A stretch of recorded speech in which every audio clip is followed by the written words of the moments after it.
Well, today is coming on the heels of Boston, and our first mission trip that we as a church have, felt God calling us to do something, and so we opened ourselves up for the opportunity to go, and God put this opportunity in front of us, and so we went. And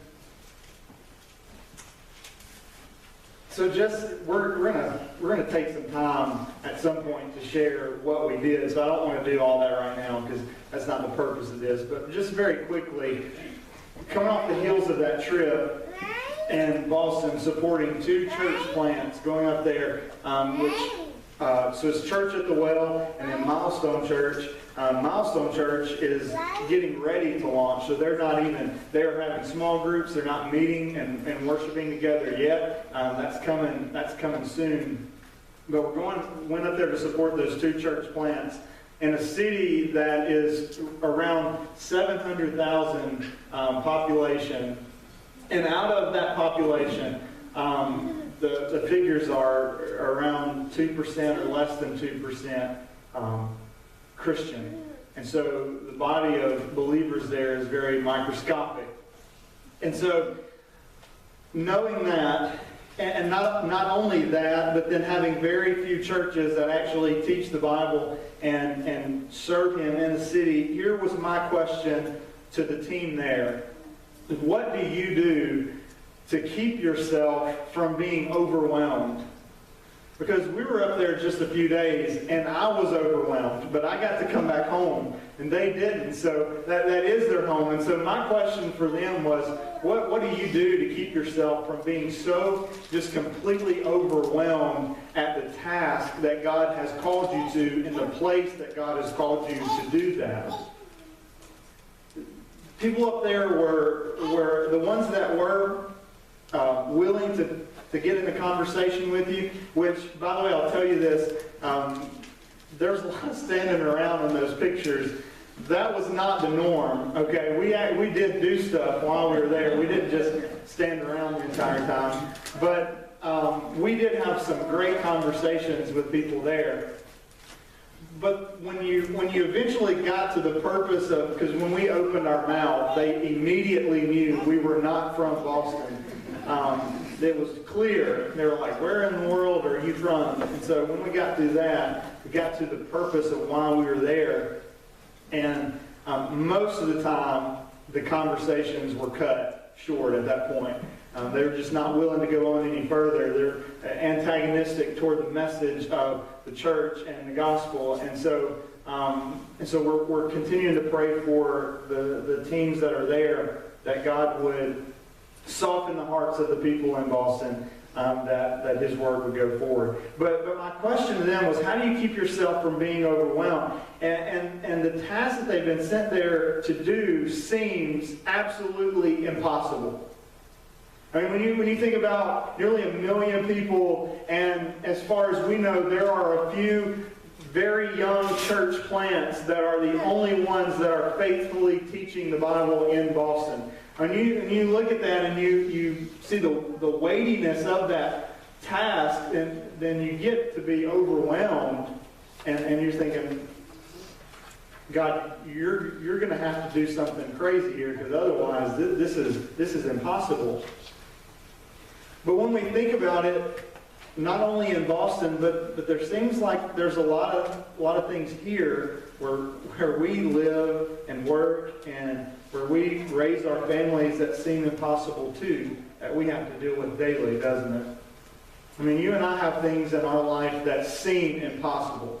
We have situations, and maybe even the situations that we have in our life are from our own doing.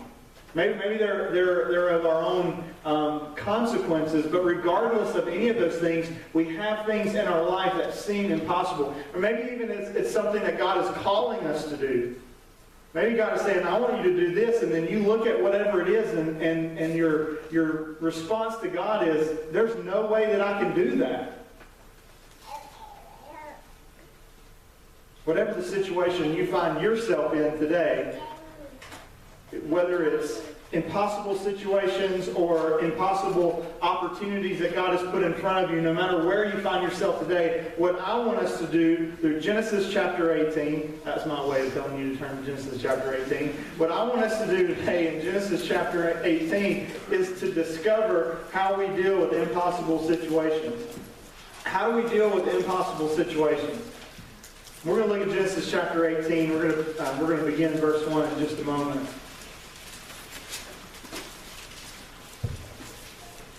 When I think about impossible situations, I love to look at stories of great missionaries in the past and how they literally blazed a trail for the gospel all over the world. And one of those men that I want to introduce you today is a man by the name of Henry Martyn.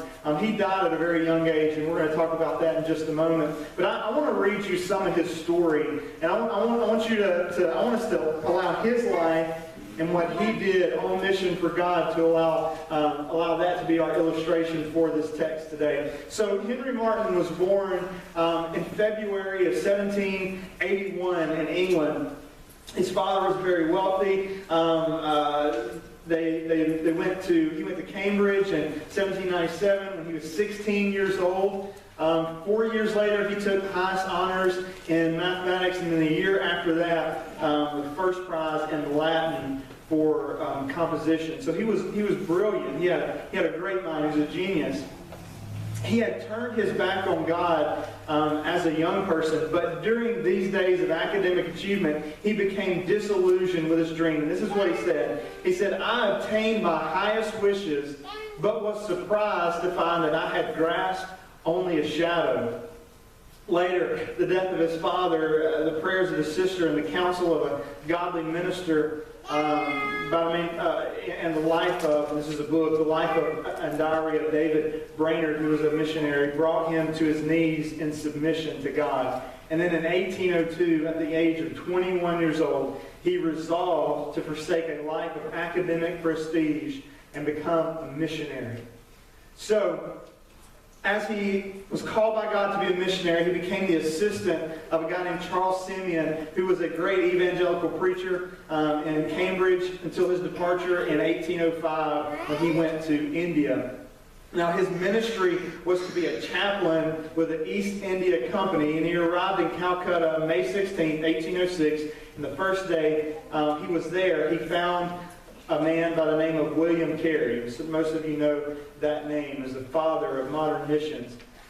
But he was, they both had some different backgrounds. William Carey was a Baptist, and Martyn was an Anglican, and there was some tension over how they did church and how they worshiped. But William Carey wrote that very year, he said, "A young clergyman, Mr. Martyn, is lately arrived who is possessed of a truly missionary spirit. We take sweet counsel together and go to the house of God as friends." So, along with his chaplain duties, Martyn's main work became translating into the language of the people that he was working with there. Carey focused his work on Sanskrit and related languages of the Hindu world. Martyn took languages like Arabic and Persian and another language, which were the main languages of the Muslim world. And within 2 years, by March of 1808, he had translated part of a prayer on book, a commentary on the parables, and the entire New Testament into that native language. After that, he was assigned to supervise the Persian version of the New Testament. Unfortunately, it wasn't very well received as his other works, and his health gave way in the process, so he decided to return to England to recover, but to go by land through Persia in the hope of revising his translation on the way. He became so sick with tuberculosis that he could barely press on, and he actually died among strangers in Turkey in 1812. He was 31 years old. What you can't see in this very short overview of Martyn's life is the inner fights and the plunges of his spirit that make his achievements so real and so helpful to us today. we can be persuaded that that the reason that David Brainer's life and diary and Henry Martyn's journal and letters have had such an abiding and deep power for the cause of missions is that they portray the life of a missionary as a life of constant warfare in the soul, not a life of uninterrupted calm.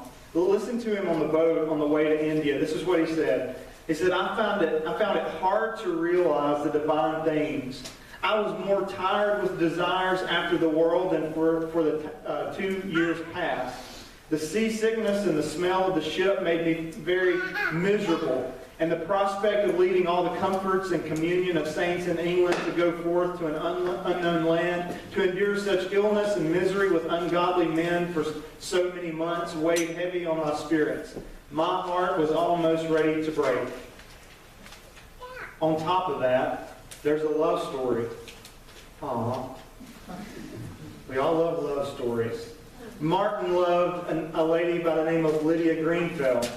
He didn't feel right taking her along to to India at first without going before her and proving his reliance on God alone. But 2 months after he arrived in India in 1806, he wrote and proposed and asked for her to come.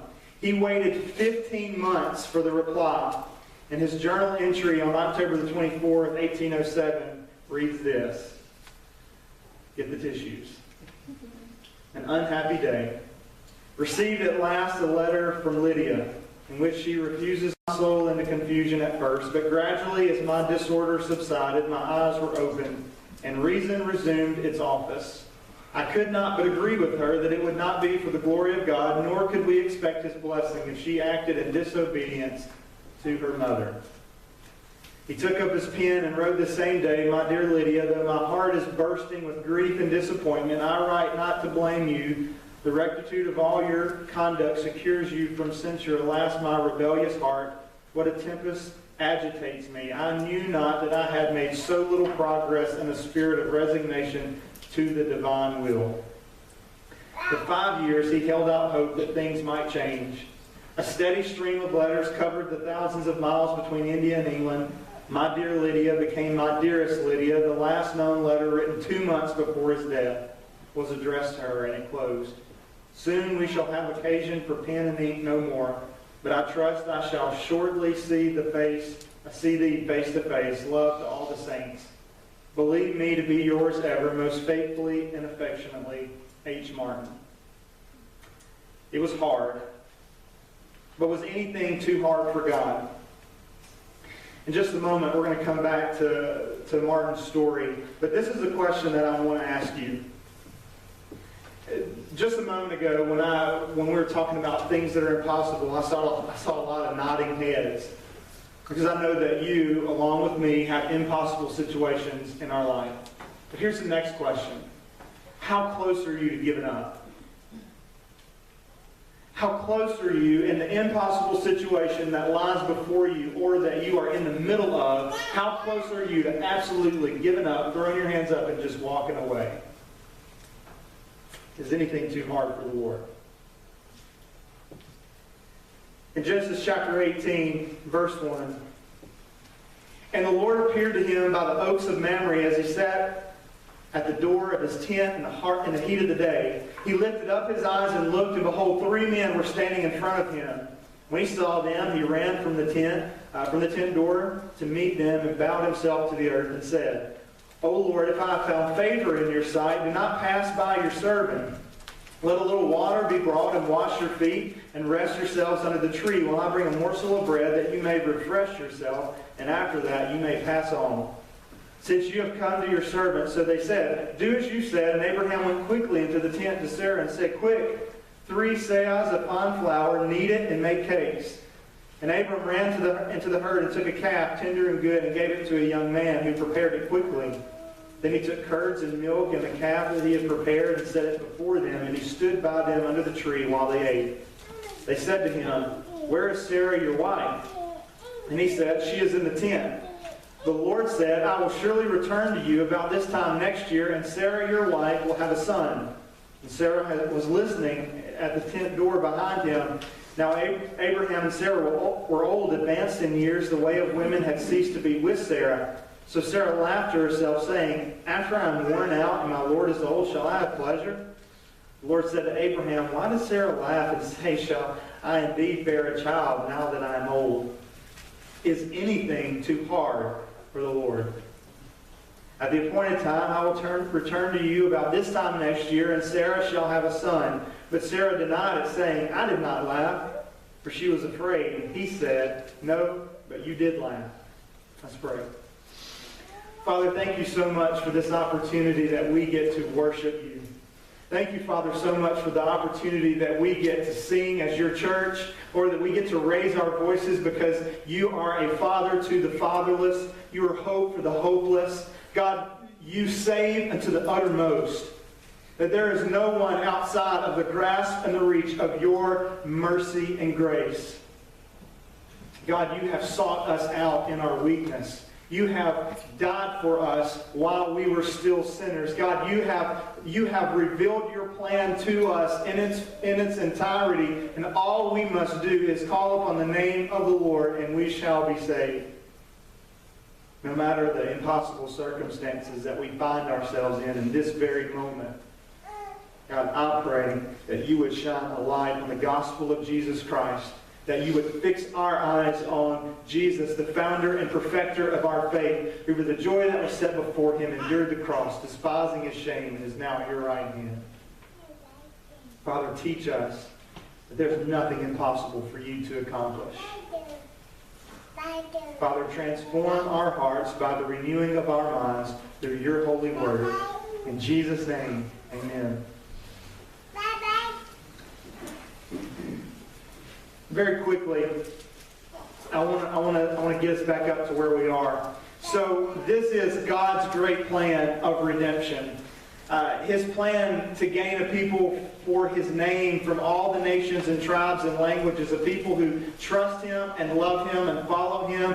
That plan took a decisive turn with the calling of Abraham and the great promise that was given in Genesis 12:2, where God said, "I will bless those who bless you, and him who curses you I will curse, and by you all the families of the earth shall be blessed." I want you to know very, very quickly that this story is not a story of God providing for a couple who cannot conceive children. This is a story of the redemption of mankind. This is God making provision for our sin.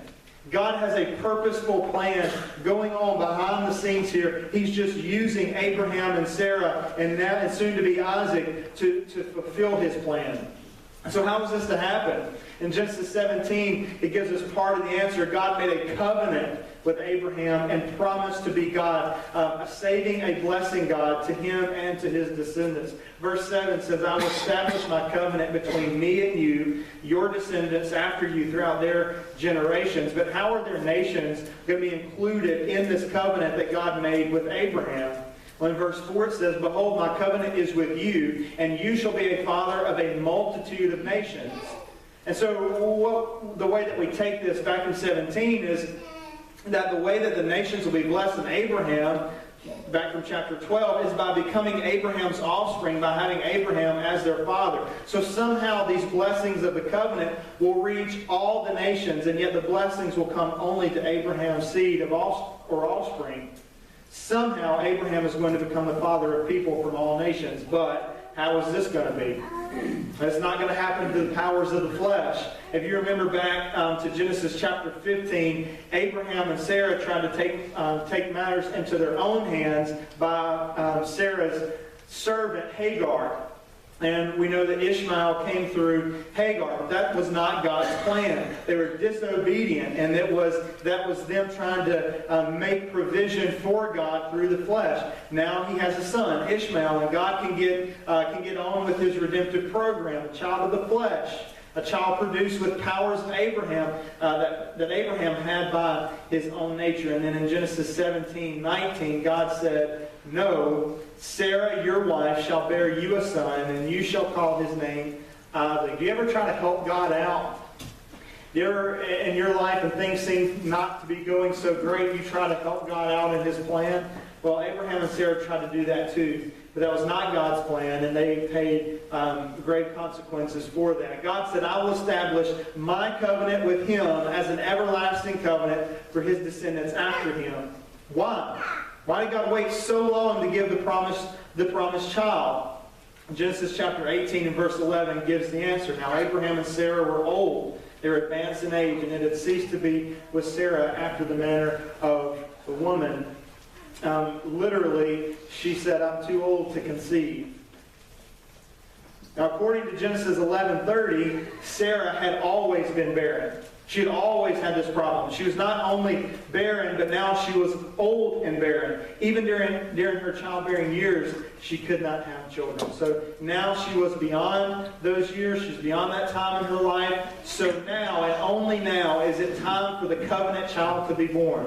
Make sense? Right? Sure, it makes perfect sense. Right? If she can't have kids, so now this is the logical time for her to have a child. So, when all human resources are exhausted, when Abraham and Sarah are reduced to laughter at the sure incredibility of it all, now God gives the promise. Unlike all human promises, a promise that carries the power of his own fulfillment. At the appointed time, I will return to you, says the Lord, in the spring, and Sarah shall have a son. So here's what I want you to know.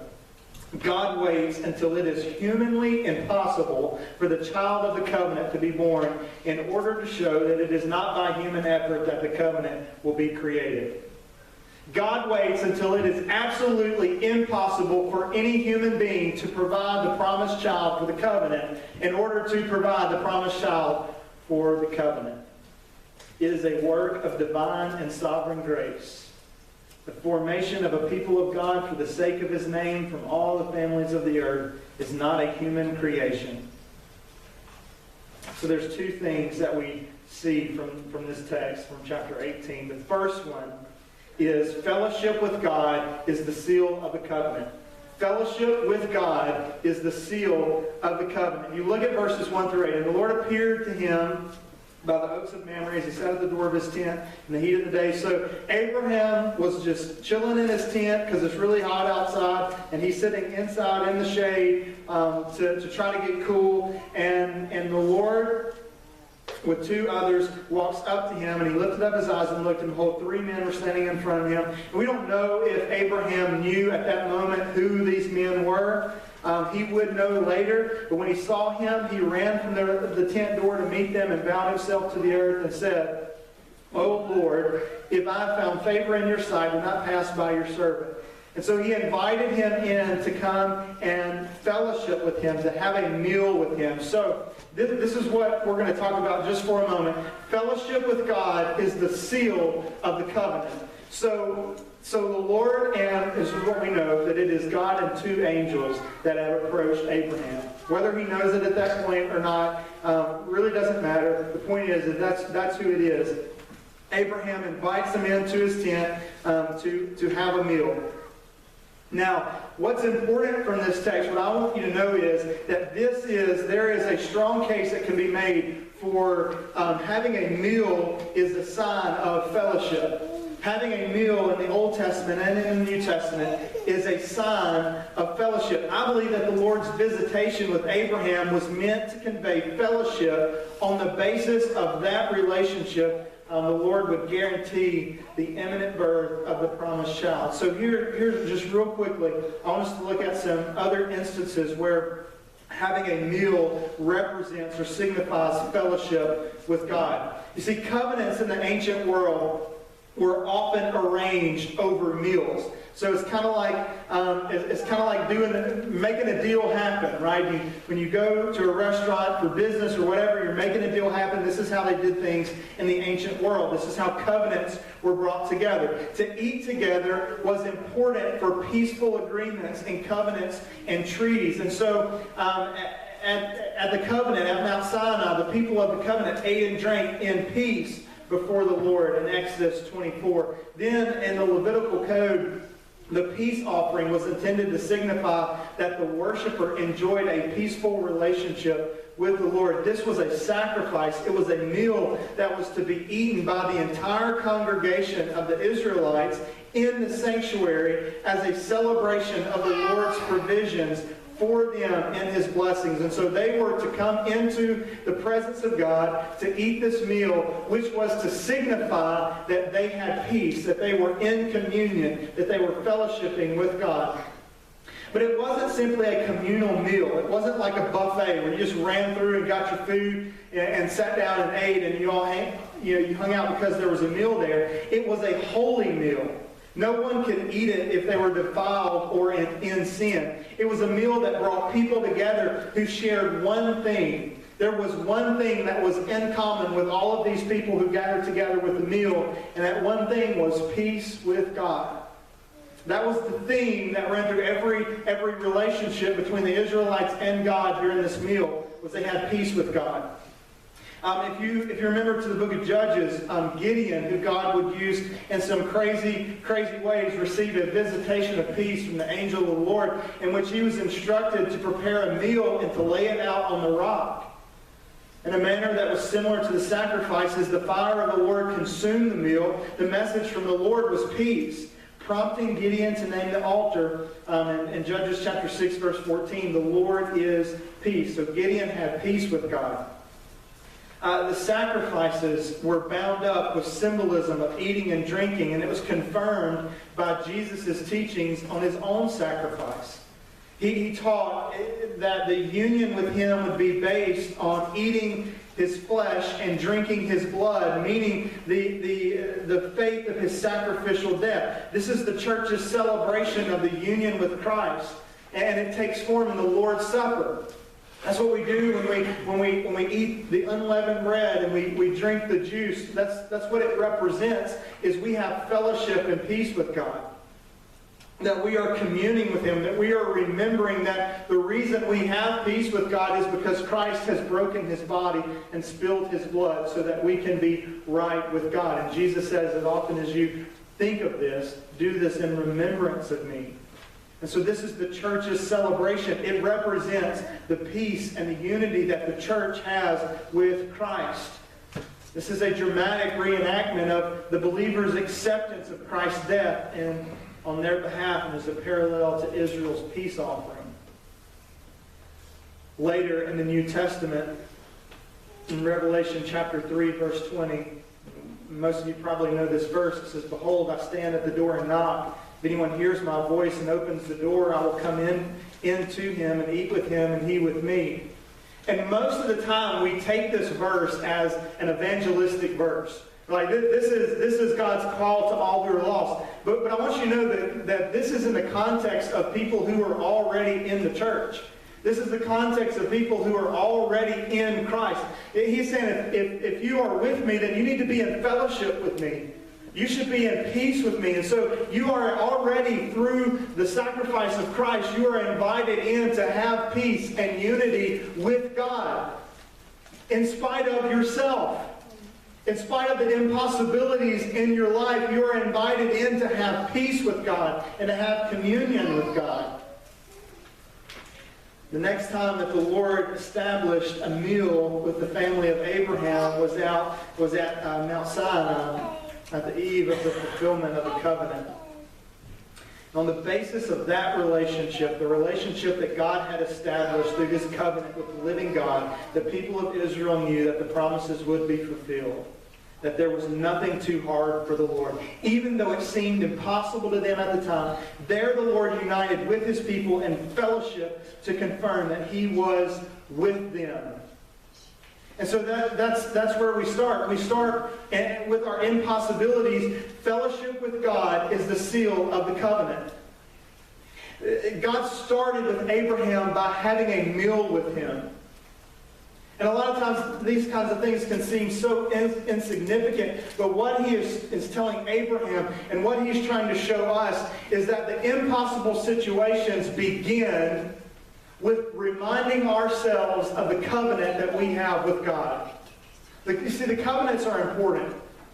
Not from our side, because we will ultimately turn away from God. We'll fail. We'll fall. We'll trip up. We'll make mistakes.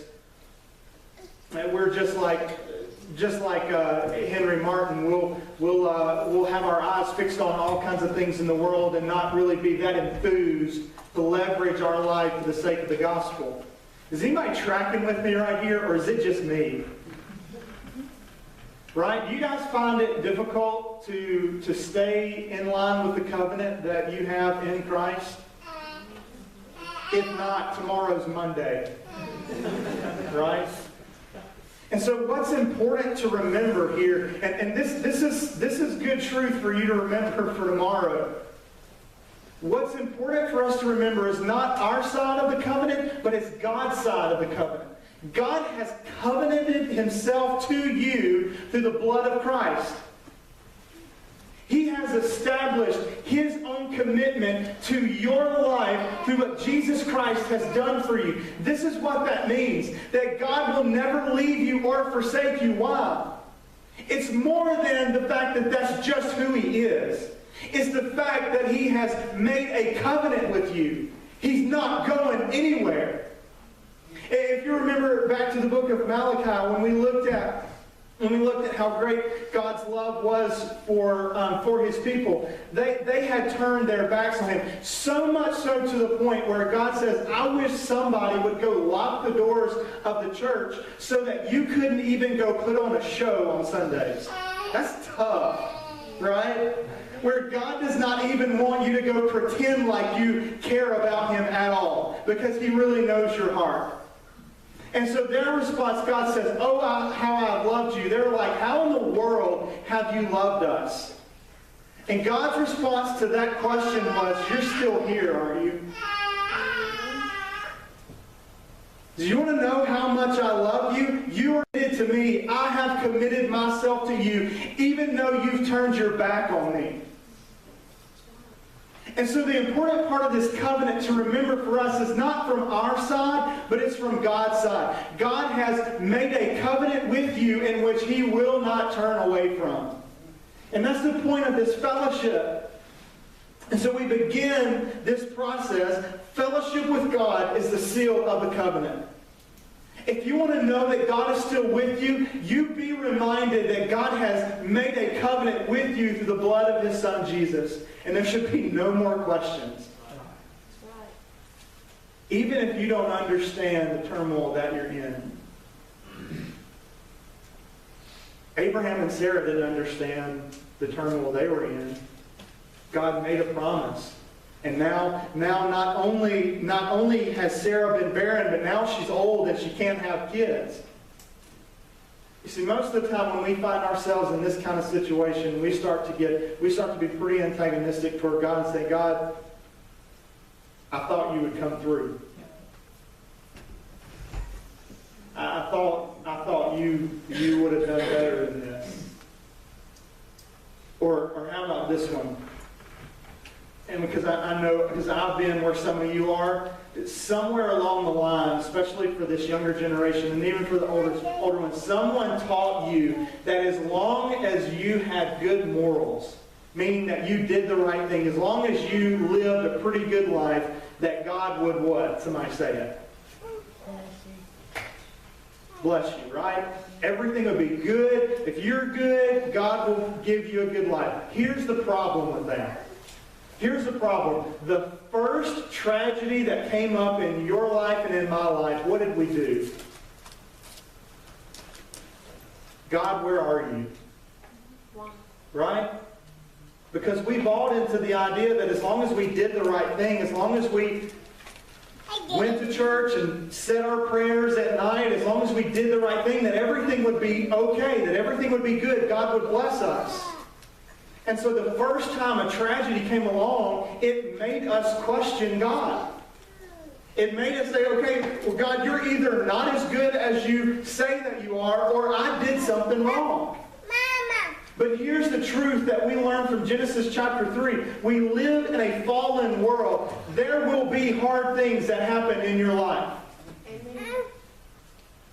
And that does not mean that God doesn't love you. Or it doesn't mean that you don't have enough faith. Hard things, difficult things will happen. People will die. Marriages will fail. Children will leave and not come back. You will lose your job. You will not be able to pay a bill. Your life will not turn out the way you thought it was going to. I love when younger people who are about to go into college come and tell me their plans. So cute. And they're like, oh, you're going to be disappointed.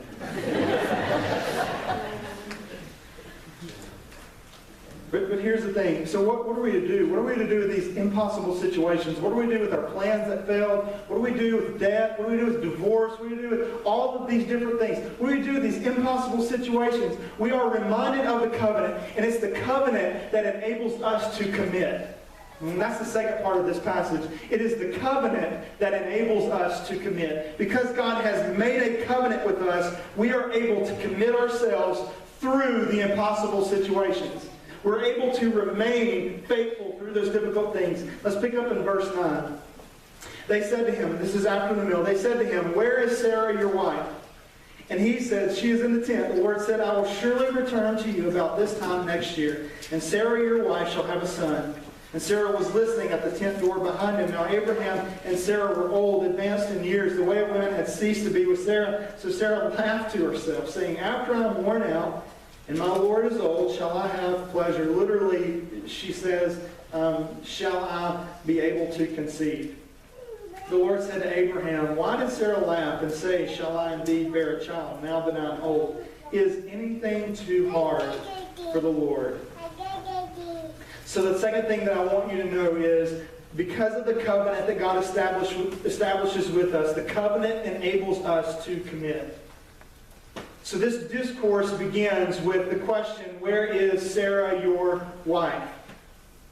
And they begin to go through this conversation. The question was served to draw attention to the point of the visit. Sarah laughed at the thought of being pregnant. In her mind, conceiving was impossible. And we know that obviously the Lord immediately rebuked Sarah's doubt with that rhetorical question, why did Sarah laugh? You see, verse 14 expresses the ability in the form of a rhetorical question. Is anything too hard for the Lord? The word hard here, and this is what I want you to focus on. The word hard literally means marvelous or wonderful. It means marvelous or wonderful. He says, is there anything too wonderful for the Lord? Is there anything too marvelous for the Lord? This word is used a couple other places, several other places, and I want to look at two. Psalm 139, verse 6, it says, "Such knowledge is too wonderful for me. It is high, I cannot attain it." It's the same language that God used with Job in his rhetorical questions when Job was complaining about the position that he was in. You want to talk about impossible situations. Lose all of your family, lose all of your money, lose everything that you have in the course of just a couple of days. And then you think impossible. And so God begins to ask him these rhetorical questions, and it's the same thing. Is there anything that's too hard for the Lord? In Isaiah chapter 9, verse 6, we have the promise of Christ that was to be born. It says, "For to us a child is born, to us a son is given, and the government shall be upon his shoulder, and his name shall be called Wonderful Counselor." That word wonderful is the same word right here in verse 14. Wonderful Counselor. So Sarah's denial of her laughter was probably an attempt to retract her laughter. Now she's realized the source of the announcement and her hasty response. She realizes that this is the God who created the universe. That there's nothing that is impossible for him. That there's nothing that is too wonderful. There's nothing that's too marvelous for God to accomplish.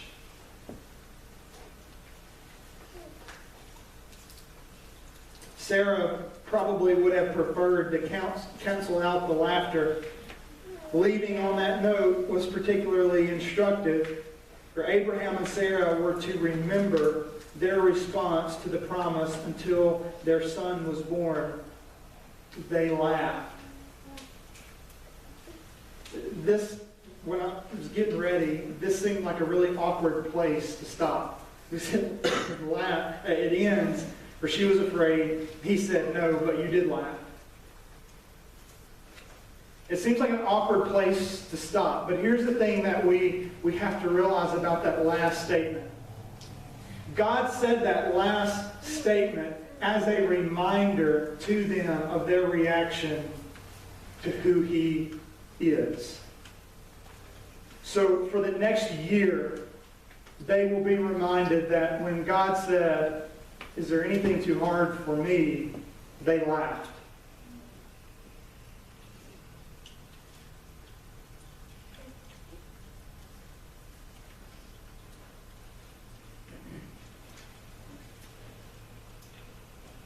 God intends to create a covenant people for Himself against impossible human odds. So it's not surprising that this truth served Henry Martyn well. It served him in three ways: in his quest for holiness, in his ministry to the hard-hearted, and in his dying. 10 days after arriving in India, he wrote this. And some of you will be able to relate to this pretty well. Why can I not be like Fletcher and Brainerd? They were two other missionaries.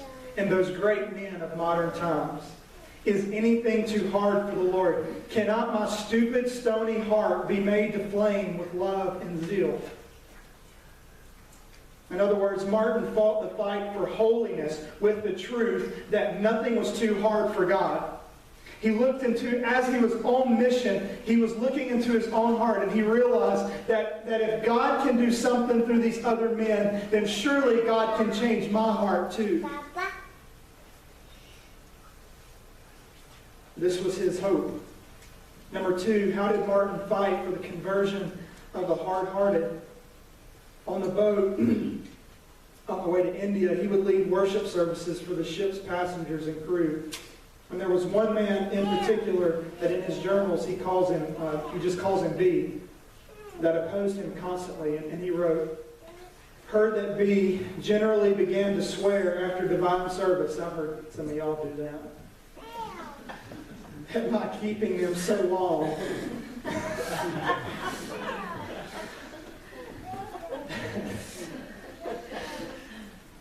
Wow. I relate too closely to that one. He says, "I have scarcely seen one more determinately set against holiness. Yet even this man may be the first to melt when God puts forth His hand." And that was Martyn's hope in the face of stony hearts. Then, near the end of his life, again on the boat, this time sailing for Persia, he said this: "As for the Asians, they're in their language, customs, and religion as far removed from us as if they were inhabitants of another planet. I speak a little Arabic sometimes to the sailors, but their contempt of the gospel and attachment to their own superstition make their conversion appear impossible. How stupendous that power which can make these people followers of the Lamb, when they so nearly resemble Satan in pride and wickedness." So in other words, Martyn took his hope and courage in preserving strength from the truth of Genesis 18:14, and nothing is too hard for God. He says, how stupendous that power which can make these people the followers of the Lamb. And finally, in his last illness, as he struggled to complete his translation, he wrote, "If I live to complete the Persian New Testament, my life after that will be of less importance. But whether life or death be mine, may Christ be magnified in me. If He has work for me to do, I cannot die." In other words, because nothing is too hard for God, you are immortal until the work He has for you to do is done. The rhetorical question in verse 14 is, anything too hard for the Lord? Is anything too wonderful for the Lord? As Martyn faced death, as he faced the disappointment of not finishing some of the things that he felt like he was supposed to finish, he said, no matter any of these things, if I'm supposed to do it, I will not die. Because there's nothing too hard for the Lord. And so here's my question. Are you looking at your impossible situations that are in your life right now in the context of Genesis 18:14? Is there anything too hard for the Lord? When you look into your family life, when you look into your disappointments, when you look into your consequences of bad decisions and mistakes, are you looking at it in light of, is there anything too hard for the Lord? Is there anything too wonderful? Is there anything too marvelous for God to accomplish? That question was to silence any question that Abraham and Sarah had. And I would tell you this morning that rhetorical question is to silence any questions of God that you may have today. Because when you look at your life, when you look at those impossible situations, you look at that, the first thing that should come to your mind is there anything too hard for the Lord?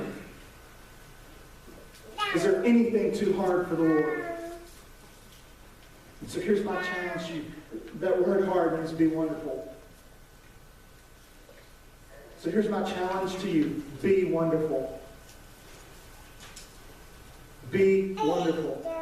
Look at your impossible situations in light of the question, is there anything too hard for the Lord? I'm going to pray for us, and then we're going to have a time of response. This is your opportunity to come and to see your situations not in light of your own capabilities, but in light of who God is. Is there anything too hard for the Lord? And look, I know some of the situations in some of your lives, and I know that you're questioning this right now. I know that you're wondering, is there anything too hard for the Lord?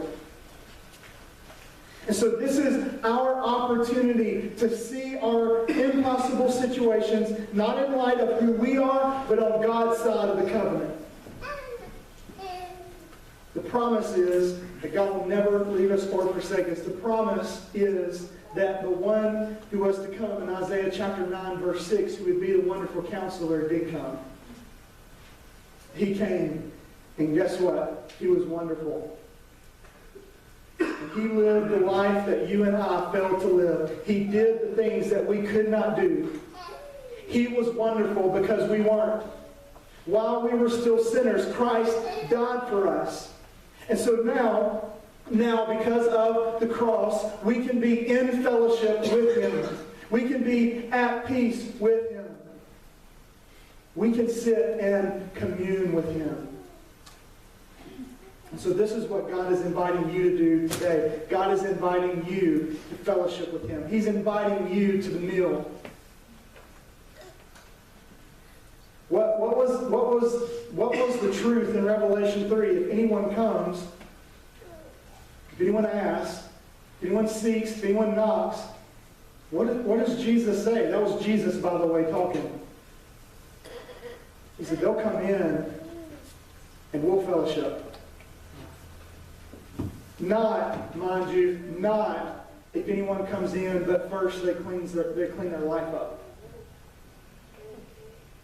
Not if they've already dealt with all of their past guilt and shame. Not if they fix everything and then come in. No, he says, if you just come, I'll take care of all that. That's it. That's it. Jesus has done the hard work. All you have to do is come. And so this is your opportunity to come. Let's pray.